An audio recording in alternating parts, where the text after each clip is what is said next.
අලුතින් AC එකක් ගන්න හිතන් ඉන්න කෙනෙක් නම් ඔයා හරියට හිතන දෙයක් නේද මට කොච්චර බිල් එකක් එයිද මං AC එකක් ගැහුවොත් කියලා. එහෙනම් අන්න ඒ දේ ගැන තමයි මම මේ කියලා දෙන්න හදන්නේ. රෆ්ලි හිතන්න 12,000 BTU ඉන්වර්ටර් AC එකක් පැයකට යුනිට්ස් 0.6ක් එකත් අතර ප්‍රමාණයක් පාවිච්චි වෙනවා.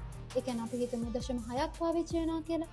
එහෙනම් පැයකට 0.6යි නම් අපි AC එක දවසට පැය 8ක් දාලා තියනවා නම් 0.6 වැඩි කිරීම 8 ඒ කියන්නේ 4.8යි යුනිට්ස් ප්‍රමාණයක් පැයක් දවසකට පාවිච්චි වෙනවා. අපි ඒක සාපේක්ෂව ගමු 5යි කියලා. ඒතර දවසකට යුනිට්ස් 5යි මාසෙකට දවස් 30යි 5 150යි. එතකොට මාසෙකට යුනිට්ස් 150ක් විතර ප්‍රමාණයක් 12,000 BTU AC එකට ඉන්වර්ටර් AC එකට යනවා.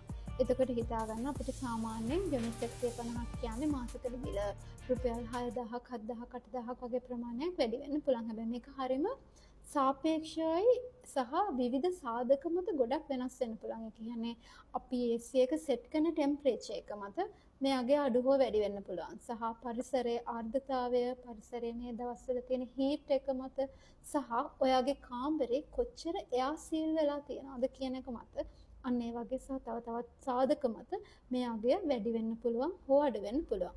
එහෙනම් මේ කොළුවේ තියාගෙන අලුතින් AC එකක් ගන්න.